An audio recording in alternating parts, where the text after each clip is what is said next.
So yan guys, ito po, nandito pa tayo sa gitna ng palayan. Hindi po sa amin to.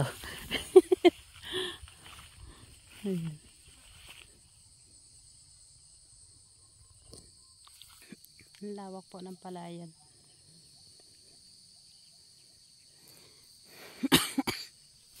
Nandito po tayo sa lugar kung saan dito po kami lagi noon.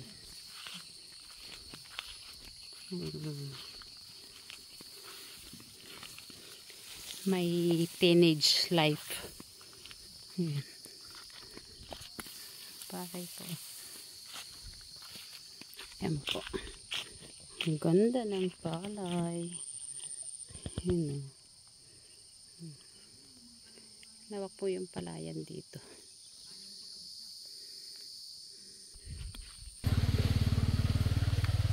So ayan guys, ito yung Lanas Lake.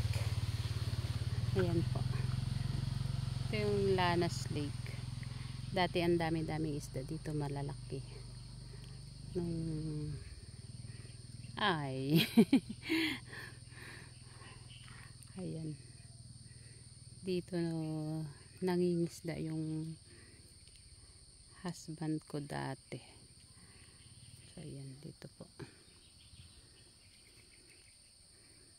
Ngayon malaki yung tubig. Dati ang ganda po nitong lake na ito, ang dami-daming isda. Ang yaman-yaman niya sa isda. Ngayon po is maliliit na yung nahuhuli. Ayan.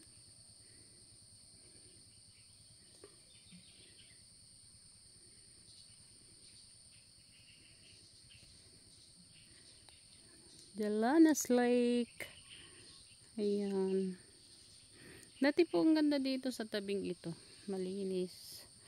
Tapos ano siya. Ngayon ano na po. Ayan, doon sa kabila may mga palayan din. Doon po.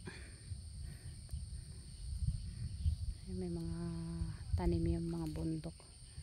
Yung sagingan.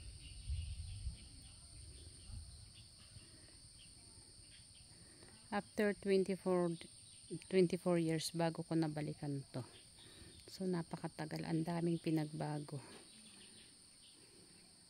Dati napakasaya dito sa lugar na ito. Madaling araw pa lang nandito na kami. So parang sarap lang balikan. Nakapunta ulit tayo dito pero nakakalungkot man. Ito na siya ngayon. Ayan. Ngayon po is malaki yung tubig. Ayan. Yung pong kabila na yun is marami rin pong mga nagtatanim.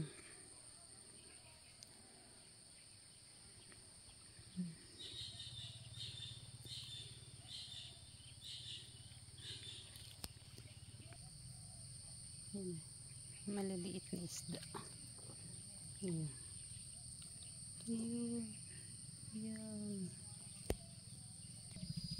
Isda.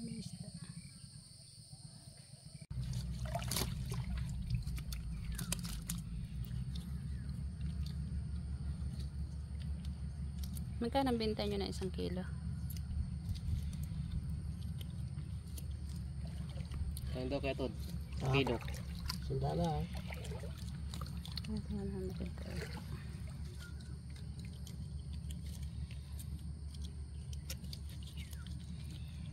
Native na tilapia. Tilapiyang native. Ayan, nahinga-hinga pa oh. Buhay na buhay. Bagong huli. Bagong huli sila.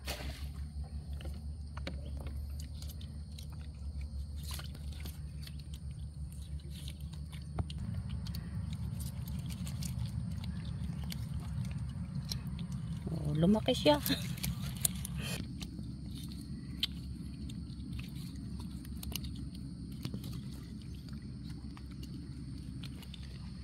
Yan, Yung sa lake na swimming yan. pool kamo. Sa aming swimming pool. Ito yung sinasabi kong swimming pool namin. Ayan, may namamangka. Bili-bili kayo. Ayan po. Medyo malaki. So yan guys, sila po yung mga nangingisda dito. Free lang po mangisda dito. Kahit sino. Ayan.